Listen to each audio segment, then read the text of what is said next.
Thank you for everything. My question is that when I make a transition, what's going to happen if my family decided to do something with my body? What do you suggest? What's going to happen? You mean how will you feel about it? From point of their view? Well, once you make your transition, yes, your physical body is irrelevant to you. Okay. Irrelevant to you. So it doesn't matter if they bury it? In the same way that the past can be. The past is irrelevant because the past has created the now and the future. And so nothing in the past is really relevant to now because it's created a vibrational reality that you are moving into and toward. And so when you say what's going to happen, attention wise, you will withdraw your attention from it completely. So does it matter? Matters not at all. Matters not at all. You will always feel appreciation for your point of focus, but your point of focus, once you are no longer in your body, will not feel anything about your body.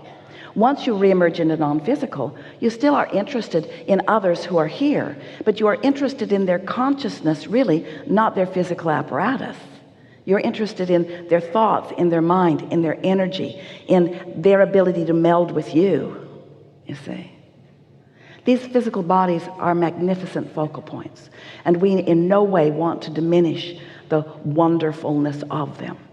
And what they represent to you as non-physical consciousness is interpretation of vibration. That's what your physical bodies mean to you as non-physical consciousness. Eyes that translate vibration make that vibration more poignantly delicious from a non-physical point of view. One day, after Jerry made his transition, Esther was on the golf cart on the property in Texas, and her grandchildren and her daughter were with her, the four of them, and they were playing a game where they were going as far to one end of the property as they could to the other. In other words, they were just zigzagging. Let's go to the barn, let's go to the hangar, let's go to the garage mahal.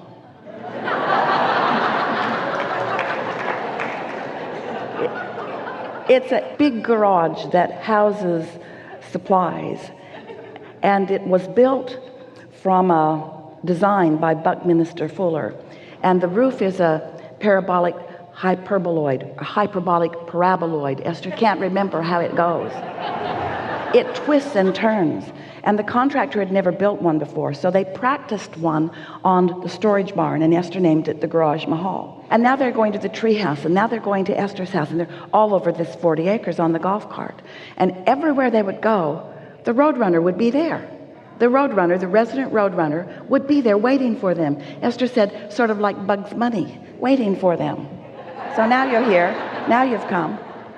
And Luke, who was 5 years old at the time, said, you know, Grandma, I think Jerry's using that roadrunner's eyes to watch us. And it was exactly right. Knowing where they were going, anticipating their coming, getting over there fast. Roadrunners are fast. They don't say beep beep though.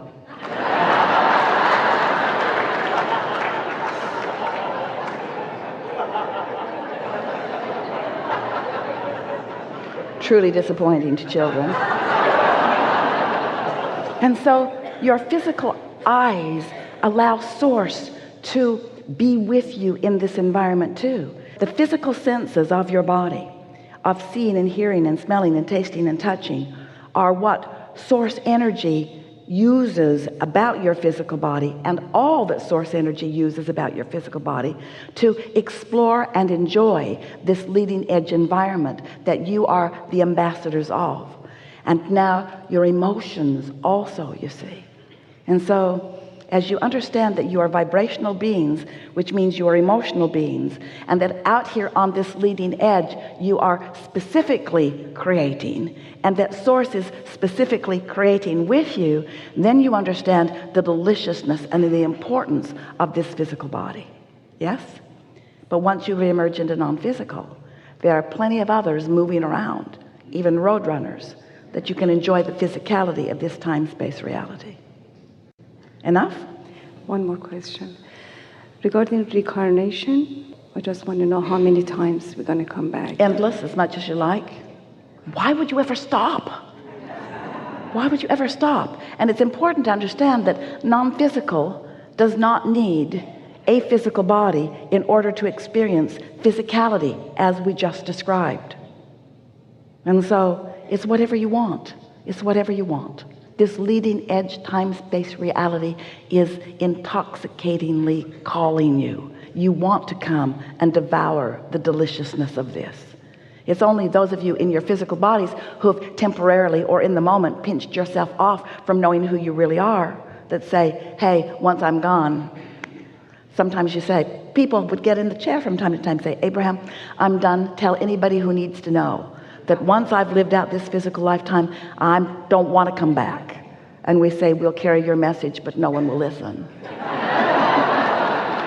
Because in the moment that you make your transition, all the things that have been bothering you that make you make such a ridiculous decision leave your experience. And you don't make those decisions from here in your negative receptive mode. You make them from your receptive mode, you see. Just think about it. That's a good thing for you to ask yourself. If you're saying, please, no more, you might not be in the receptive mode. Something more? That's really good.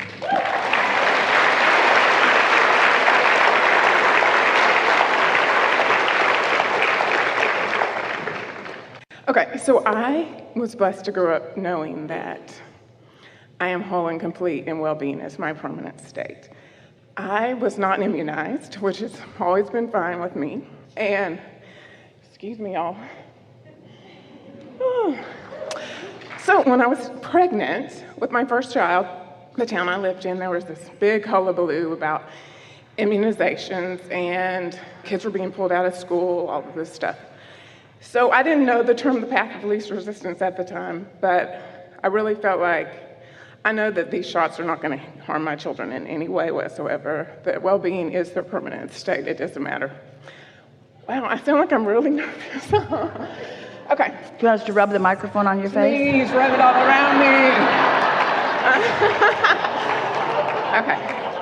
So I wasn't concerned about them at all. Either way, I wasn't concerned about me if some big, huge epidemic came. I wasn't worried about them at all. So the path of least resistance, so then they didn't have to be pulled out of school or whatever, so that relatives weren't freaking out. So I went ahead and just got them immunized. So that was the reason why I didn't do it. And I feel fine about me, them. But then a couple of months ago, I heard you say something to someone like, if I was in y'all's physical state, I would get the kids immunized, which I was really surprised about. We are talking to an individual who was in a situation as you were describing.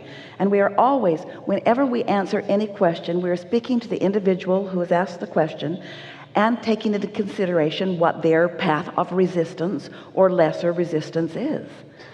That's the only thing that ever matters. The action is not important. It's how your action affects your flow of energy. The worst thing you could do is to believe that something is terrible and do it. Right. Because that causes a vibrational tug of war within you, you see. And so it's not the behavior that matters. It's how you feel about the behavior that matters. And so everything that you said leading up to that part of the question, you were in alignment, in alignment, in alignment. In other words, you talked about it as if you had brought yourself to the place of realizing that it was no big deal. That's what we would encourage. Okay, I guess when I heard you, I guess I was like, wait a second. I'm fine with my whole decision. I guess I was surprised at what you had said because I was like, wait a second. I thought she was always coming from a place of well-being. So if we are well, but why would you need immunity? I mean, I know why I did it, so I just didn't. I guess I wanted further. Okay, let's say that. I didn't understand I guess, at the time. Well, then this is a very good discussion to have. So let's start with the true basis of this conversation. Humans who are so often not connected to their broader knowing spend most of their time talking to each other from a receptive mode that is less than connected from source energy. Can we just start there? So humans, for the most part, you are certainly a body of exception for the most part, are wanting to find right and wrong action from results that they are seeing. So they are taking polls and statistics and trying to guide their behavior from past experience. Now, scientists would say, well, that seems like a pretty valid way to move forward, as they watch behavior and they watch results, and then they duplicate and replicate results and get similar responses. Then so many people are not inspired in their behavior. They're sort of motivated by the action that they witness. But the results of that are that most humans spend an inordinate amount of time bickering with each other about right and wrong action, even about what results are coming from what. And so we are standing back and watching the results that so many are getting from their action-based philosophies, noticing that it's their vibrational countenance that's making the difference anyway, not the actual behavioral aspect that they are applying. And so in all of the words that we are speaking to all of you, we're talking about getting into that vibrational place where you have the wisdom of your broader perspective and then making your decisions. And that does not mean that somebody in perfect alignment with well-being wouldn't find that still to be a path of least resistance. What we want you to help us say in a clearer way than we've ever said it before is that we are never ever guiding any of you toward or away from any behavior or action, ever. Because each of you are individually in your place of believing whatever it is that you are believing, and your beliefs have brought you to a place of asking for yet more. And we know that your life, your perfect life in this perfect environment of perfect contrast, will lead you to perfect asking, and that in the state of allowing, you will discover your happily ever after. So what we're saying is, you can live happily ever after doing that thing that you're talking about, or you could live happily ever after not doing that thing that you're talking about, but you cannot live happily ever after believing that you should do that thing and not doing it, or believing that you should not do that thing and doing it. Is that clear? And so then you come together with others, even those that are up close to you, like your own children or your partners, your spouses, your good friends, and you still tend to want agreement from them about what you're doing and about what they're doing. And we want you to just stay out of everybody's business and let everybody establish their own personal and perfect relationship between their beliefs and their desires, because that's where the action is all the time. You have beliefs that serve you. You have some beliefs that aren't serving you. But this is a statement that we want you always to remember. The beliefs that you currently hold will not serve you for very long, because they are old news. You have to keep honing and finding the beliefs that are most conducive to your joyous motion forward. Adaptation is the word Esther is finding for what we mean. Evolution, expansion, changing constantly, morphing into new, you see. And what you don't realize as consciousness is that you are expanding at a faster rate than ever before, which means it's more important that you keep up with your own vibrational expansion, which means you can't keep going to meetings where people are talking about the same old stuff and trying to coerce you into behavior based upon their negative facts. That's why you hear us say what we say. And so every now and again, someone will be very stubborn, and they will sit in the hot seat or somewhere, and they will demand of us, Abraham, if you were standing in my physical shoes right now, what would you do? And taking into consideration where we know they are and what we know is in their vortex, and most important, what their path of least resistance is, meaning the resistance that they've thrown on their trail. We are guiding them around the resistance that they've thrown on their trail.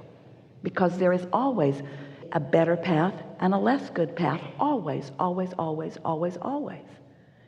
And the path that feels the best is the best, not because of the better results that it's going to bring you, but because it feels the best. This is the part that you are...